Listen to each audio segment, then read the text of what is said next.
Hey guys, how's it going? It's Brent again. Hope you guys are having a good night. It's 5, almost 6 o'clock. You can see it is pitch black here. I want to give you guys a little update on the SVR. I still have it. It's my daily driver right now. I've been driving it a lot more now that it's been rainy out. Unfortunately, I can't drive the Z01 as much anymore. We have about 7,554 miles on it. It's been great so far. The first service is coming up. I've already done 2 oil changes on it, one after like the break-in, and then another one after about 1,000 miles, just to be safe. And we got the scheduled service, which is coming up around end of December, January. So I'll get that scheduled in. The car's been great so far. It's been a lot of fun. Not as much fun as, my Z01 or anything. I've been honestly looking around on the side too about getting something maybe a little more fun to drive, if that's possible. First thing we're going to do is throw it in a dynamic. Little valves open. Default, everything turns to red for the configurable lighting.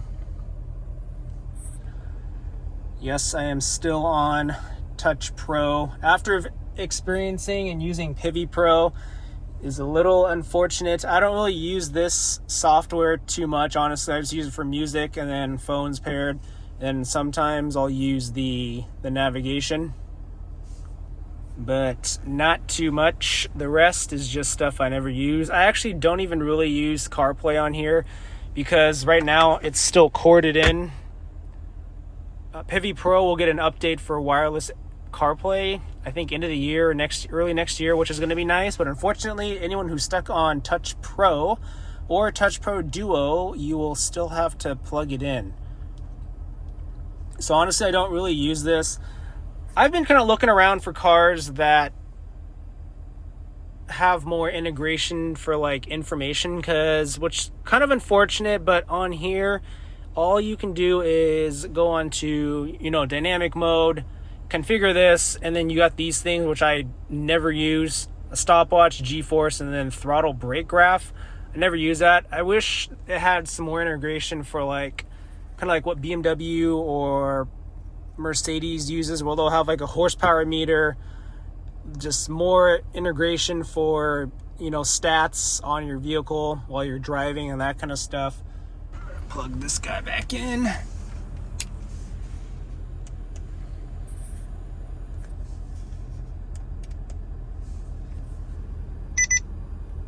The Escort Redline 360C. This is so far my favorite radar detector up to date. Really good tracking. It filters out a lot of the stuff, which is kind of nice.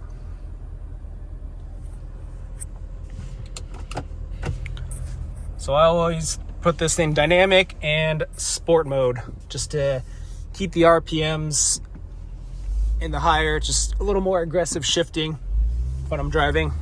Rain or shine, I drive this thing in dynamic mode. You're still going to get power going to the front. That's not going to change anything. I just prefer to have everything in dynamic mode.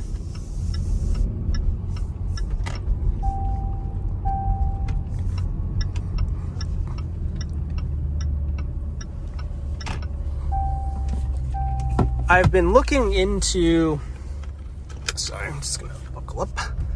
Looking into possibly, if I'm going to keep this car, maybe doing some upgrades to it. I just haven't really messed with it too much because I am leasing this thing right now. I don't know how much I'm going to like it. There's just so many cars out, and I get tempted so easily to replace a car that I don't know if I should do anything to it or keep it. I'm having a hard time finding a good replacement performance SUV that I can use to daily, and just even if I need an SUV, or should I get like a sedan. I want something that's going to be good in the rain and then when it snows sometime here, which this thing is honestly perfect for. So, and I love the drive. If any of you guys have driven the F-Pace SVR, if you have one, would know and can relate. The SVR drives completely different. It's got the SVR tuned suspension, transmission, all that stuff. And of course you got the 5-liter supercharged V8, and it sounds great. I could do some small stuff to it if I wanted to, but haven't really, I guess, felt the need to. And it is hard to find another vehicle. First off, the looks of the SVR are great, honestly. Just the whole setup, the aero, everything is great.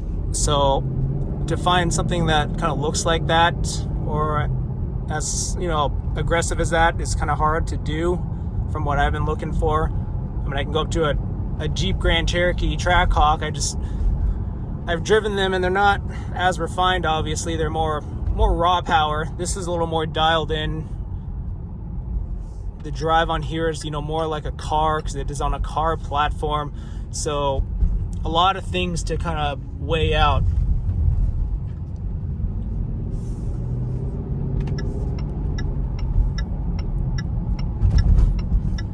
I love the torque vectoring by downshifting or by braking. So I don't know. I just get tempted. So I'm always looking around, but I have not found anything that has been like, oh, this is going to be great. But there's nothing I really don't like about this car besides the tech, which is a small thing, I guess. The tech is just, I mean, I don't really use it too much. I'm not in this car too much. I just drive it to work. So, you know, like, whatever, 20-25 minutes. Give you guys a walk around. I haven't really done anything else to the SVR. If this is your first time watching, then I've done some small stuff. We added some wheel spacers, so it kind of fills the wheel well a little better. Kind of hard to see. Of course, looking at like a new one has been always something in my mind.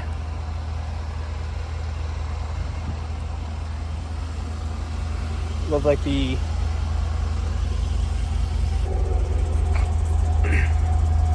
I actually like these brake lights better. It's just kind of my opinion. And then I got these blacked out, and I got these tinted, so they're a little darker. Kind of hard to tell because it's dark outside.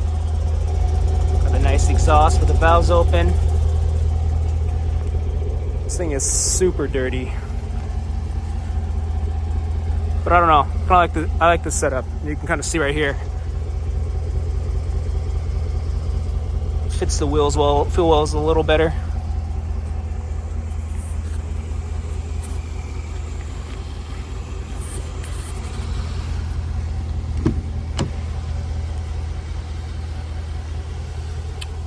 I don't know. Let me know if you guys have any of you other guys who drive around performance SUVs. Let me know what you think and what you're driving. If you think there's something else that's kind of similar to this drive, I guess, a car platform. I'm always looking around. Maybe it'd be nice to get or whatnot. If you guys have any other questions about my car or anything else, drop a comment down below. Hit that like button, smash that subscribe button, and I'll see you in the next video. Take care.